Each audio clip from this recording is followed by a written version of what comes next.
ಇಂದು ರಾತ್ರಿ ನಾನು ಹೇಳ್ತಿರುವಂತಹ ಕತೆ ಒಂದು ಕತೆ ಅಲ್ಲ ಸ್ನೇಹಿತರೆ, ಒಬ್ಬರ ಜೀವನದಲ್ಲಿ ನಿಜವಾಗ್ಲೂ ನಡೆದಿರುವಂತಹ ಅನುಭವ. ಒಬ್ಬ ಸಾಫ್ಟ್ವೇರ್ ಇಂಜಿನಿಯರ್ ಬೆಂಗಳೂರಲ್ಲಿ ಕೆಲಸ ಮಾಡ್ತಾ ಇರ್ತಾನೆ. ಊರನ್ನ ಬಿಟ್ಟು ದೂರ ಬಂದಿರ್ತಾನೆ. ಸಣ್ಣ ಮನೆ ಅವನಿಗೆ ಇಷ್ಟ ಆಗ್ತಾ ಇರಲ್ಲ. ಹಂಗಂತೇಳಿ ಒಂದು ದೊಡ್ಡ ಮನೆ ಬೇಕು ಅಂತೇಳಿ ಇಡೀ ಬೆಂಗಳೂರನ್ನ ಹುಡುಕ್ತಿರ್ಬೇಕಾದ್ರೆ ಅವನಿಗೊಂದು ಮನೆ ಸಿಗುತ್ತೆ, ಒಂದು ಸ್ಮಶಾನದ ಹತ್ರ.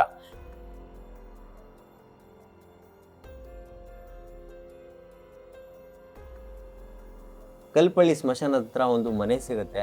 ಮನೆ ನೋಡೋಕೆನೋ ಚೆನ್ನಾಗೇ ಇರುತ್ತೆ, ಬಟ್ ರಾತ್ರಿ ಹೊತ್ತು ಅಲ್ಲಿ ನಡೆದಿರುವಂತಹ ಘಟನೆಯಿಂದ ಅವನ್ ಇಂದಿಗೂ ಸಹ ರಾತ್ರಿ 2 ಗಂಟೆಗೆ ಎದ್ಬಿಟ್ಟು ನೋಡ್ತಾನೆ, ಅಕ್ಕಪಕ್ಕ ಯಾರು ಇಲ್ಲ ಅಂದ್ರೆ ಸುಮ್ಮನೆ ಮುಕ್ಕೋತಾನೆ.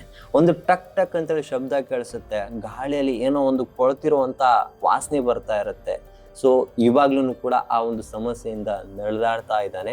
ಅವನು ಫುಲ್ ಎಕ್ಸ್ಪೀರಿಯನ್ಸ್ ಅನ್ನ ಶೇರ್ ಮಾಡ್ಕೊಂಡ. ಸೊ ನಿಮ್ಗೆ ಎಲ್ಲವೂ ಕೂಡ ಬರ್ತಾ ಬರ್ತಾ ಗೊತ್ತಾಗುತ್ತೆ ಅವ್ನು ಯಾವ ತರ ಹಿಂಸೆ ಪಟ್ಟ, ಅವ್ನು ಯಾವ ತರ ಆ ಒಂದು ಮನೆಯಲ್ಲಿ ಅನುಭವಿಸಿದ ಅನ್ನೋದನ್ನ ಎಲ್ಲವೂ ಕೂಡ ಇಂಚಾಗಿ ಹೇಳ್ತಾ ಹೋಗ್ತೀನಿ. ನೀವೇನಾದ್ರೂ ನನ್ನ ಚಾನಲ್ಗೆ ಹೊಸ ಬಂದ್ರೆ ಸಬ್ಸ್ಕ್ರೈಬ್ ಮಾಡೋದನ್ನ ಮರಿಬೇಡಿ. ಇದೇ ತರ ಹಾರರ್ ಕಂಟೆಂಟ್ ಬರ್ತಾ ಇರುತ್ತೆ.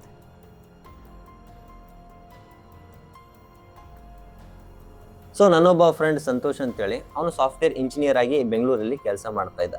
ಸೊ ಫ್ರೆಂಡ್ ಅನ್ನೋಕ್ಕೇನು ನನಗಿಂತ ಸ್ವಲ್ಪ ಸೀನಿಯರೇ ಅವರು. ಸೊ ಬೆಂಗಳೂರಲ್ಲಿ ಊರನ್ನ ಬಿಟ್ಟು ಬೆಂಗಳೂರಿಗೆ ಹೋಗ್ಬಿಟ್ಟು ಸೇರ್ಕೊಂಡಿರ್ತಾರೆ. ಸೊ ಹೊಟ್ಟೆ ಪಾಡೆಗಂತೇಳಿ ಊರಲ್ಲಿ ಅಷ್ಟಕ್ಕೊಂದು ಕೈ ತುಂಬಾ ಸಂಬಳ ಸಿಗಲ್ಲ, ಬಟ್ ಬೆಂಗಳೂರಲ್ಲಿ ಕೈ ತುಂಬಾ ಸಂಬಳ ಸಿಗತ್ತೆ, ಬಟ್ ರಿಲ್ಯಾಕ್ಸ್ ಆಗಿ ಇರಲ್ಲ ಅನ್ನೋದು ಅವನಿಗೆ ಗೊತ್ತಿತ್ತು. ಆದ್ರೂ ಸಹ ಅವನು ಬೆಂಗಳೂರಿಗೆ ಹೋಗಿದ್ದ. ಒಂದು ಒಳ್ಳೆ ಕಂಪ್ನಿಯಲ್ಲಿ ಕೆಲಸ ಮಾಡ್ತಾ ಇದ್ದ, ಗ್ರಾಫಿಕ್ ಡಿಸೈನರ್ ಆಗಿ. ಸೊ ಏನೋ ಕಮ್ಮಿ ಚೆನ್ನಾಗಿರೋ ಸಂಬಳ ಇತ್ತು. 1ನೇ ತಿಂಗಳು ಅವನೇನ್ ಮಾಡ್ತಾನೆ, ಪಿ ಜಿ ರೂಮಲ್ಲಿ ಇರ್ತಾನೆ. ಸೊ ಅಲ್ಲಿ ಕಂಫರ್ಟೇಬಲ್ ಆಗಿರಲ್ಲ, ಜನ ಪ್ರೈವಸಿ ಇರಲ್ಲ ಅಂತೇಳಿ ಅವನು ಒಂದು 1 BHK ಮನೆ, ದೊಡ್ಡದಾಗಿರುವಂತ ಮನೆ ಹುಡುಕ್ತಾ ಇರ್ತಾನೆ. ಬಟ್ ಹುಡುಕ್ತಿರ್ಬೇಕಾದ್ರೆ ಆ ಸಮಯದಲ್ಲಿ ಅಲ್ಲಿರುವಂತ ಮನೆ ಬಾಡಿಗೆಗಳು ಸಿಕ್ಕಾಪಟ್ಟೆ ಹೈ ರೇಟ್ ಇತ್ತು. ಸೊ ಹಾಗಂತೇಳಿ ಇವನಿಗೆ ಕಮ್ಮಿ ರೇಟ್ ಇರುವಂತ ಮನೆ ಬೇಕಂತೇಳಿ ಆ ಬೆಂಗಳೂರು ಫುಲ್ ಹುಡುಕಾಡ್ತಿರ್ಬೇಕಾದ್ರೆ ಅವನಿಗೆ ಒಬ್ಬ ಬ್ರೋಕರ್ ಸಿಗ್ತಾನೆ. ಸೊ ಬ್ರೋಕರ್ ಸಿಗ್ತಾನೆ. ಅವ್ನು ಹೇಳ್ತಾನೆ, ಸರ್ ಇಲ್ಲೊಂದು ಮನೆ ಇದೆ, ಸಖತ್ತಾಗಿರುವಂತ ಮನೆ ಇದೆ, ಆದ್ರೆ ಒಂದೇ ಒಂದು ಪ್ರಾಬ್ಲಮು. ಏನು ಪ್ರಾಬ್ಲಮ್ ಅಂದ್ರೆ ಸ್ವಲ್ಪ ಸ್ಮಶಾನದ ಹತ್ರ ಇದೆ ಅಂತ ಹೇಳ್ತಾರೆ.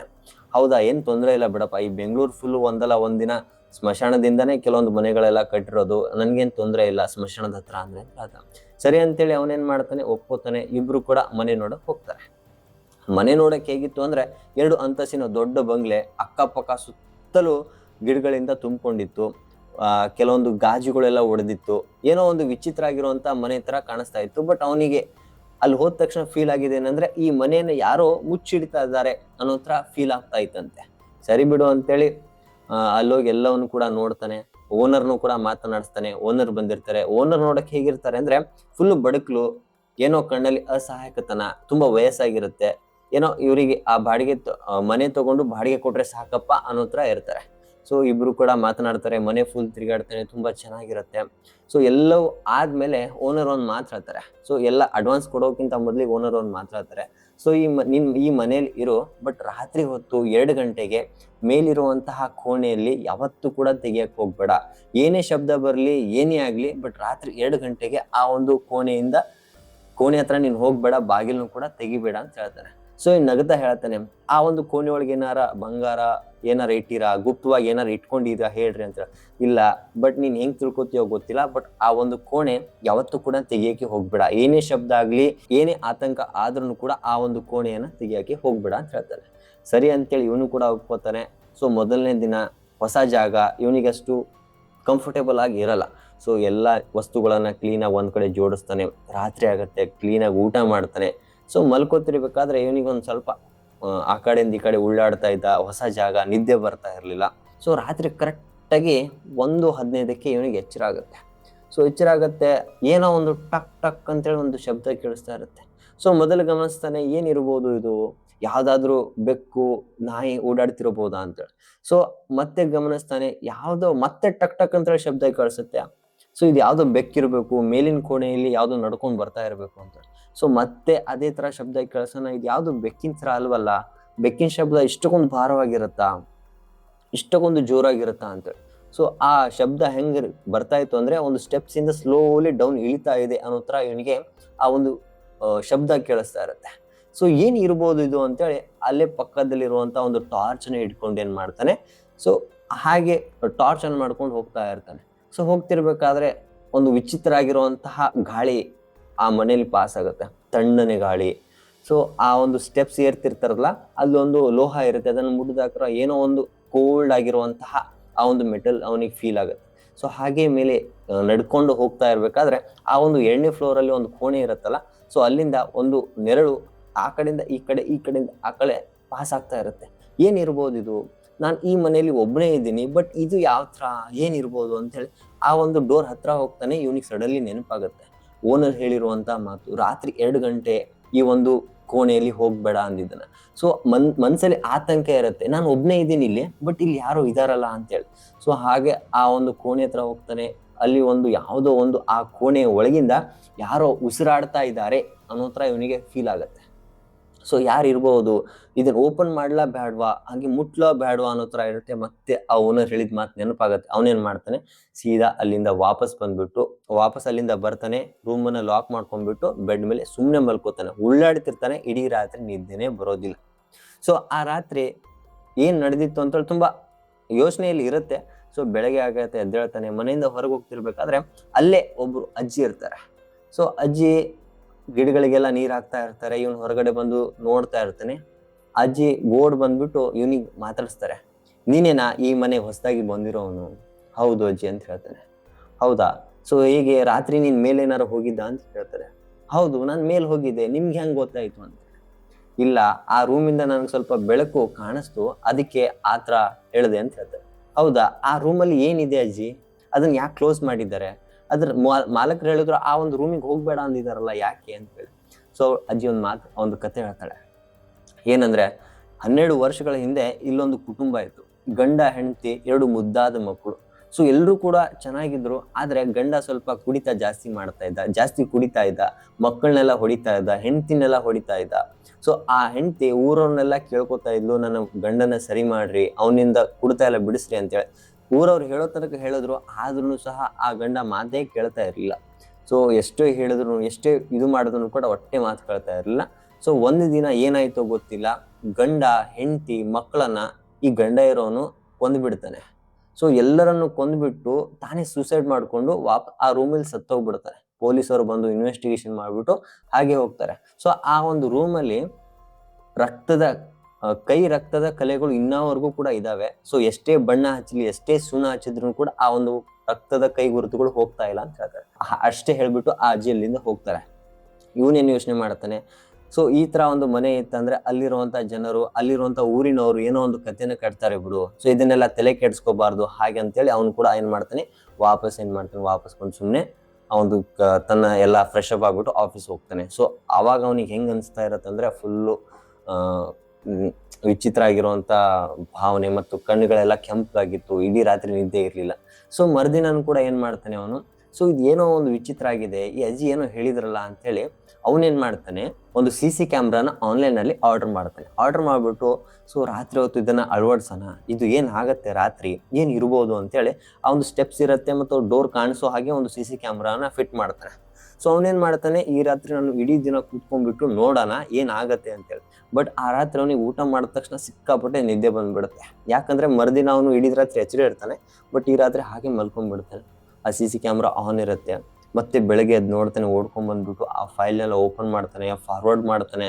ಆ ಫ್ರೇಮಲ್ಲಿ 1:15ಕ್ಕೆ ಒಂದು ಸ್ಟಾಪ್ ಆಗ್ಬಿಡುತ್ತೆ. ಅಲ್ಲಿಂದ ಸ್ಲೋ ಆಗಿ ನೋಡ್ಕೊಂಡು ಹೋಗ್ತಿರ್ಬೇಕಾದ್ರೆ 2:15ಕ್ಕೆ ಆ ಒಂದು ಸ್ಟೆಪ್ಸ್ ಇರುತ್ತಲ್ಲ, ಆ ಸ್ಟೆಪ್ಸ್ ಇರುವಂತ ಒಂದು ಮೂಲೆಯಲ್ಲಿ ಒಂದು ಬಿಳಿ ಆಕೃತಿ ನಿಂತಿರುತ್ತೆ. ಒಂದು ಹೆಂಗಸು ಬಿಳಿ ಬಟ್ಟೆ ಹಾಕೊಂಡು, ಕೂದಲವನ್ನು ತೆಳಗ್ ಮಾಡ್ಕೊಂಡು, ಮುಖವನ್ನು ತೆಳಗ್ ಮಾಡ್ಕೊಂಡು ನಿಂತಿರ್ತಾಳೆ. ಸೊ ಇವನ್ ಕೈಗೆಲ್ಲ ನಡ್ಕಲಿಕ್ಕೆ ಶುರು ಆಗುತ್ತೆ. ಏನಪ್ಪಾ ಇದು ಈ ತರ ಇದೆ ಅಂತೇಳಿ. ಸೊ ಮತ್ತೆ ನೋಡ್ತಾನೆ, ಆ 2:03ರಿಂದ 2:11 ತನಕ ಆ ಆಕೃತಿ ಹೊಟ್ಟೆ ಕೂಡ ಅಳ್ಳಾಡಕ್ ಹೋಗಲ್ಲ, ಏನು ಕೂಡ ಆಗಲ್ಲ. ಸೊ ಹಾಗೆ ಸ್ವಲ್ಪ ಹಾಗೆ ಸ್ಪೀಡ್ ಮಾಡಿ ನೋಡಿದಾಕ್ರ ಸಡನ್ಲಿ ಇನ್ನೊಂದು ಫ್ರೇಮಲ್ಲಿ ಆ ಆಕೃತಿ ಮಾಯವಾಗುತ್ತೆ. ಸೊ ಇವನಿಗೆ ಮತ್ತೆ ಭಯ ಆಗ್ಲಿಕ್ಕೆ ಶುರು ಆಗುತ್ತೆ, ಏನಪ್ಪಾ ಈ ತರ ಎಲ್ಲ ಆಯ್ತಲ್ಲ ಅಂತೇಳಿ. ಸೊ ಆ ರಾತ್ರಿ ಮತ್ತೆ ಇವನು 3ನೇ ರಾತ್ರಿ ಏನ್ ಮಾಡ್ತಾನೆ, ಮತ್ತೆ ಎಚ್ಚರ ಆಗತ್ತೆ. ರಾತ್ರಿ ಹೊತ್ತು ಅವನೇನ್ ಮಾಡ್ತಾನೆ, ಒಂದು ಟಾರ್ಚು, ಒಂದು ಚಾಕು, ಇವನ್ ಮೊಬೈಲ್ ಅನ್ನು ತಗೊಂಡು ಆ ರೂಮ್ ಹತ್ರ ಹೋಗ್ತಾನೆ. ಸೊ ಹಾಕ್ತಾನೆ, ಈ ರೂಮಲ್ಲಿ ಏನಿರ್ಬೋದು, ಕುತೂಹಲ ಜಾಸ್ತಿ ಆಗುತ್ತೆ ಇವನಿಗೆ. ಸೊ ಆಕೃತಿ ಯಾರು, ಏನಿರ್ಬೋದು ಅಂತೇಳಿ ಆ ಒಂದು ಹುಡ್ಕ್ಲಿಕ್ಕೆ ಹೋದಾಕರ ಆ ಡೋರನ್ನು ಓಪನ್ ಮಾಡ್ತಾನೆ. ಆ ಡೋರ್ ಓಪನ್ ಮಾಡಿದ ತಕ್ಷಣ ಏನೋ ಒಂದು ಕೊಳ್ತಿರುವಂತ ವಾಸನೆ, ಕೊಳ್ತಿರುವಂತ ಹೂವಿನ ವಾಸನೆ, ಮಣ್ಣಿನ ವಾಸನೆ, ತೇವದ ವಾಸನೆ ಬರ್ತಾ ಇರುತ್ತೆ. ಗಲೀಜಾಗಿ ಬರ್ತಾ ಇರುತ್ತೆ. ಸೊ ಅವನೊಂದು ರೂಮಲ್ಲಿ ಗಮನಿಸ್ತಾನೆ, ಅಲ್ಲೊಂದು ಕುರ್ಚಿ ಬಿದ್ದಿರುತ್ತೆ, ಆ ಕುರ್ಚಿಗೆ ಒಂದು ಕಾಲು ಇರಲ್ಲ. ಸೊ ಅದನ್ನೆಲ್ಲ ಗಮನಿಸ್ತಿರ್ತಾನೆ. ಅದ್ರ ಮೇಲೆಲ್ಲ ಬಟ್ಟೆಗಳಿರುತ್ತೆ, ಬಟ್ಟೆಗಳೆಲ್ಲ ಬಿದ್ದಿರುತ್ತೆ, ಅಲ್ಲಲ್ಲಿ ಒಡೆದಿರುವಂಥ ಕಾಜಿನ ಗುರುತುಗಳೆಲ್ಲ ಬಿದ್ದಿರುತ್ತೆ. ಇಡೀ ರೂಮು ಒಂದು ಹೊಲಸಿಂದ ತುಂಬಿಕೊಂಡಿರುತ್ತೆ. ಟಾರ್ಚ್ ಹಾಕೊಂಡು ನೋಡ್ತಿರ್ಬೇಕಾದ್ರೆ ಅವನಿಗೊಂದು ಫ್ರೇಮ್ ಕಾಣಿಸುತ್ತೆ. ಆ ಫ್ರೇಮ್ ಒಳಗೆ ಗಂಡ ಹೆಂಡತಿ ಇಬ್ರು ಮಕ್ಕಳು. ಸೊ ಎಲ್ಲರ ಮುಖದಲ್ಲಿ ಫುಲ್ ನಗು ಬರ್ತಾ ಇರುತ್ತೆ. ಬಟ್ ಆ ಒಂದು ಹೆಂಗಸಿರ್ತಾಳಲ್ಲ, ಆ ಹೆಂಗಸದ ಮುಖದ ಮೇಲೆ ಆ ಗಾಂಜು ಕರೆಕ್ಟಾಗಿ ಹೊಡೆದಿರುತ್ತೆ. ಸೊ ಅದನ್ನು ಕೂಡ ಗಮನಿಸ್ತಾನೆ. ಹಾಗೆ ನೋಡ್ತಿರ್ಬೇಕಾದ್ರೆ ಅಕ್ಕಪಕ್ಕ ನೋಡ್ತಾನೆ. ಸ್ವಲ್ಪ ಮುಂದೆ ಆ ಕುರ್ಚಿ ಹತ್ರ ಹೋದಾಕ್ರೆ ಹಿಂದೆಯಿಂದ ಬಾಗಿಲು ದಡ್ಡ ಅಂತ ಹಾಕೊಂಡ್ಬಿಡುತ್ತೆ, ಕ್ಲೋಸ್ ಆಗ್ಬಿಡುತ್ತೆ. ಇವನು ಅದನ್ನ ತೆಗೆಯಕ್ ಹೋಗ್ತಾನೆ. ಬಟ್ ಅದು ಯಾವುದೋ ಒಂದು ಶಕ್ತಿ ಅದನ್ನ ಫಿಟ್ ಆಗಿ ಲಾಕ್ ಮಾಡಿರೋ ಹಾಗೆ ಇವನಿಗೆ ಆಗ್ತಾ ಇರುತ್ತೆ. ಸೊ ಹಾಗೆ ಹೋಗ್ತಾನೆ. ಅವಾಗೆ ಅವನಿಗೊಂದು ದುಃಖದಿಂದ ಏನೋ ಒಂದು ಖುಷಿ ಮತ್ತು ದುಃಖ ತುಂಬ್ಕೊಂಡಿರುತ್ತಲ್ಲ, ಆ ಥರ ಒಂದು ಹೆಂಗಸಿನ ವಾಯ್ಸ್ ಬರುತ್ತೆ. ನೀನು ಇಲ್ಲಿ ಬರಬಾರ್ದಿತ್ತು, ತಪ್ಪು ಮಾಡಿದ್ಯಾ ಅಂತೇಳಿ. ಅವನು ವಾಪಸ್ ತಿರುಗಿ ನೋಡ್ತಾನೆ, ಅಲ್ಲಿ ಏನು ಕೂಡ ಕಾಣಿಸಲ್ಲ. ಸೊ ಎಷ್ಟೇ ಪ್ರಯತ್ನ ಪಟ್ಟರು ಕೂಡ ಆ ಡೋರ್ ಓಪನ್ ಆಗ್ತಾನೆ ಇರಲಿಲ್ಲ, ತುಂಬ ಕಷ್ಟ ಆಗ್ತಾ ಇತ್ತು. ಸೊ ಮತ್ತೆ ನೋಡ್ತಾನೆ, ಆ ಒಂದು ರೂಮ್ನ ಅಡ್ಡಾಡ್ತಿರ್ಬೇಕಾದ್ರೆ ಹಾಗೆ ಟಾರ್ಚ್ ಆನ್ ಮಾಡ್ಕೊಂಡು ನೋಡ್ತಾನೆ, ಅಲ್ಲೊಂದು ಆಕೃತಿ ಕಾಣಿಸುತ್ತೆ. ಸೇಮ್ ಆಕೃತಿ, ಬಿಳಿ ಸೀರೆ ಉಟ್ಕೊಂಡು ಕೂದಲವನ್ನು ಮುಖದ ಮೇಲೆ ಹಾಕ್ಕೊಂಡು ನಿಂತಿರ್ತಾಳೆ. ಸ್ವಲ್ಪ ಮೇಲೆ ಮಾಡಿದಾಕಳ ಕಣ್ಣುಗಳ ಜಾಗ ಫುಲ್ ಖಾಲಿ ಇರುತ್ತೆ, ಕತ್ತಲು ತುಂಬಿಕೊಂಡಿರುತ್ತೆ. ಸೊ ಬರೀ ಬಿಳಿ ಬಟ್ಟೆ ಅಷ್ಟೇ ಹಾಕೊಂಡಿರ್ತಾಳೆ. ಮತ್ತೆ ಅವಳ ಕಾಲು ನೆಲದ ಮೇಲೆ ತಾಕಿರಲ್ಲ, ಮೇಲಷ್ಟೇ ಹಾರ್ತಾ ಇರುತ್ತೆ. ಸೊ ಯಪ್ಪ ಅಂತೇಳಿ ಅವನೇನು ಮಾಡ್ತಾನೆ, ಓಡ್ಕೊಂಡ್ ಬಂದ್ಬಿಟ್ಟು ಆ ಡೋರನ್ನು ಓಪನ್ ಮಾಡ್ತಾನೆ. ಓಪನ್ ಮಾಡಿದ ತಕ್ಷಣ ಅವನಿಗೆ ಸ್ಟೆಪ್ಸ್ ಇದನ್ನೇ ಕಾಣಿಸಲ್ಲ, ಮುಂದೆ ಸ್ಟೆಪ್ಸ್ಗಳೇ ಕಾಣಿಸಲ್ಲ, ಉದ್ದನೇ ಕಾರಿಡಾರ್ ಕಾಣಿಸುತ್ತೆ. ಸೊ ಅಂತ್ಯನೇ ಇಲ್ಲ ಅದಕ್ಕೆ, ಆ ಥರ ಕಾಣಿಸ್ತಾನೆ. ಎಷ್ಟೇ ಓಡ್ತಾನೆ, ಎಷ್ಟೇ ದಿಕ್ಕು ತಪ್ಪಿಸಿದ್ರು ಕೂಡ ವಾಪಸ್ ಬಂದು ಅವನೇನು ಮಾಡ್ತಾನೆ, ಅದೇ ಕೋಣೆ ಮುಂದೆ ಬಂದು ಬಿದ್ದಿರ್ತಾನೆ.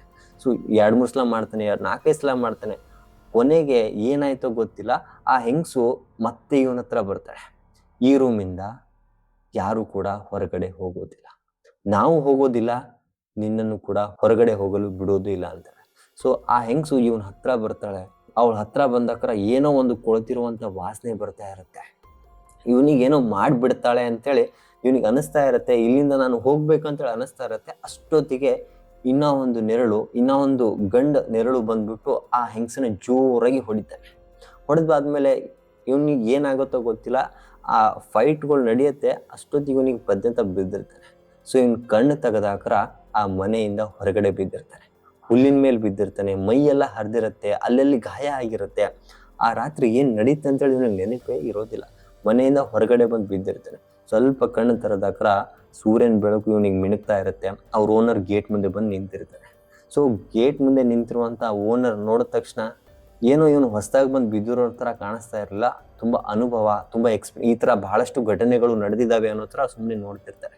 ಸೊ ನೋಡ್ತಾರೆ, ಅವ್ನ ಓನರ್ ಬರ್ತಾರೆ, ಬಂದ್ಬಿಟ್ಟು ಕೇಳ್ತಾರೆ, ನೀನು ರಾತ್ರಿ ಹೊತ್ತು ಆ ಒಂದು ಕೋಣೆ ಹತ್ರ ಹೋಗಿದ್ದ? ಹೋಗಿದ್ದೆ. ಏನು ನೋಡಿದೆ? ಹೆಂಗಸು, ಗಂಡ, ಕೊಳ್ತಿರೋಂಥ ವಾಸನೆ. ನಾನು ನಿನಗೆ ಹೇಳ್ದೆ ಅಲ್ಲ ತೆಗಿಬೇಡ ಅಂತ, ಯಾಕೆ ತೆಗದೆ ಅಂತ ಕೇಳ್ತಾರೆ. ಸೊ ನೀವು ಮೊದಲೇ ಹೇಳಬೇಕಿತ್ತು ಅಲ್ಲ, ಅಲ್ಲಿ ಯಾರೋ ಇದ್ದಾರೆ ಅಂತೇಳಿ, ಏನೋ ಆಗಿದೆ ಅಂತೇಳಿ. ಆವಾಗ ಆ ಓನರ್ ಹೇಳ್ತಾನೆ, ಸೊ 12 ವರ್ಷಗಳ ಹಿಂದೆ ಇಲ್ಲಿ ಒಂದು ಫ್ಯಾಮಿಲಿ ವಾಸ ಮಾಡ್ತಾ ಇತ್ತು. ಗಂಡ, ಹೆಂಡತಿ, ಮಕ್ಕಳು. ಯಾವುದೋ ಒಂದು ಕಾರಣದಿಂದ ಆ ಗಂಡ ಎಲ್ಲರನ್ನು ಕೊಲೆ ಮಾಡಿಬಿಟ್ಟು ತಾನು ಕೂಡ ಸೂಸೈಡ್ ಮಾಡಿಕೊಂಡು ಸತ್ತೋಗಿದ್ದಾರೆ ಆ ಒಂದು ಕೋಣೆಯಲ್ಲಿ. ಸೊ ಇವಾಗ್ಲೂ ಕೂಡ ಆ ಒಂದು ಆತ್ಮಗಳು ಅದೇ ಕೋಣೆಯಲ್ಲಿ ಇದ್ದಾವೆ, ಅಲ್ಲಿಂದ ಹೊರಗೆ ಬರಲ್ಲ, ಬಟ್ ಒಳಗಡೆ ಮಾತ್ರ ಇರ್ತಾರೆ. ಸೊ ನೀನು ಏನಾರು ಆ ಒಂದು ಬಾಗಿಲು ತೆಗಿಲಿಲ್ಲ ಅಂದ್ರೆ ಅವ್ರು ಯಾರು ಕೂಡ ನಿನ್ನನ್ನು ಏನು ಮಾಡ್ತಾ ಇರಲಿಲ್ಲ. ಬಟ್ ನೀನು ಬಾಗಿಲು ತೆಗದೆ, ಅವರು ಬಂದರು, ನಿನಗೆಲ್ಲ ಅನುಭವ ಆಯಿತು ಅಂತ ಹೇಳ್ತಾರೆ. ಸೊ ನೀವು ಯಾಕೆ ಈ ಒಂದು ಮನೆಯನ್ನು ಬಾಡಿಗೆ ಕೊಡ್ತಾ ಇದ್ದೀರಾ? ಕೊಡಲಿಲ್ಲ ಅಂದ್ರೆ ನಡೀತಿತ್ತಲ್ಲ ಅಂತ ಹೇಳಿ. ಇಲ್ಲಪ್ಪ, ಇದು ಒಂದೇ ನನಗೆ ಇನ್ಕಮ್ ಇರೋದು, ಇದು ಬಿಟ್ಟರೆ ಬೇರೆ ಯಾವುದು ನನಗೆ ಇನ್ಕಮ್ ಇಲ್ಲ, ಬೇರೆ ಎಲ್ಲೂ ಕೂಡ ಅಂತ ಹೇಳ್ತಾರೆ. ಸರಿ ಅಂತೇಳಿ ನಾನು ಇನ್ಮೇಲೆ ಈ ಮನೇಲಿ ಇರೋದಿಲ್ಲ ಅಂತ ಅಡ್ವಾನ್ಸ್ನೆಲ್ಲ ಇಸ್ಕೊಂಡ್ಬಿಟ್ಟು ಆ ಒಂದು ಜಾಗದಿಂದ ಖಾಲಿ ಮಾಡ್ಕೊಂಡು ಹೋಗ್ತಾರೆ. ಸೊ ಅಲ್ಲಿರುವಂಥ ವಸ್ತುಗಳನ್ನು ಅವನೊಂದು ಫ್ರೆಂಡ್ ಮುಖಾಂತರ ಏನು ಮಾಡ್ತಾನೆ, ಎಲ್ಲವನ್ನು ಕೂಡ ತರಿಸ್ಕೋತಾನೆ. ಇವಾಗ್ಲೂ ಕೂಡ ರಾತ್ರಿ 2 ಗಂಟೆ ಆಯ್ತಂದ್ರೆ ಎಚ್ಚರ ಆಗುತ್ತೆ. ಯಾರೋ ಇವನ ಕುತ್ತಿಗೆ ಹಿಚ್ಚಿಕ್ತಿದ್ದಾರೆ, ಕನಸಲ್ಲಿ ಯಾವುದೋ ಒಂದು ಶಬ್ದ ಟಕ್ ಟಕ್ ಅಂತ ಕೇಳಿಸ್ತಾ ಇರುತ್ತೆ. ಕಣ್ಣು ಬಿಟ್ಟು ನೋಡಿದ್ರೆ ಏನು ಕೂಡ ಕಾಣಿಸೋದಿಲ್ಲ, ಆದರೆ ಕೊಳ್ತಿರೋಂಥ ವಾಸನೆ ಅವನ ಮೂಗಿಗೆ ಬಂದು ತಾಗ್ತಾ ಇರುತ್ತೆ. ಸೊ ಇವಾಗ್ಲೂ ಕೂಡ ಆ ಒಂದು ಸಿಚುವೇಶನಿಂದ ನರಳಾಡ್ತಾ ಇದ್ದಾನೆ. ಸೊ ಆ ಹೆಂಗಸು ಯಾರು, ಆ ಗಂಡ ಯಾರು, ಆ ಮಕ್ಕಳು ಯಾಕೆ ಆ ಗಂಡ ಆ ಹೆಂಗಸಿಗೆ ಕೊಂದ ಅನ್ನೋದೇ ಒಂದು ದೊಡ್ಡ ಮಿಸ್ಟ್ರಿ ಆಗಿ ಉಳಿದಿದೆ. ಸೊ ಈ ಕತೆ ಹೇಗೆ ಅನಿಸ್ತು ಅಂತೇಳಿ ಕಮೆಂಟ್ ಮುಖಾಂತರ ತಿಳಿಸಿ. ಇದೇ ಥರ ಹಾರರ್, ಮಿಸ್ಟ್ರಿ, ಥ್ರಿಲ್ಲಿಂಗ್ ಆಗಿರುವಂಥ ವಿಡಿಯೋಗಳಿಗಾಗಿ ನನ್ನ ಚಾನಲನ್ನು ಸಬ್ಸ್ಕ್ರೈಬ್ ಮಾಡೋದನ್ನು ಮರಿಬೇಡಿ. ಮತ್ತೆ ಮುಂದಿನ ನೋಡಿದಲ್ಲಿ ಸಿಗೋಣ. Stay safe, stay curious. Thank you.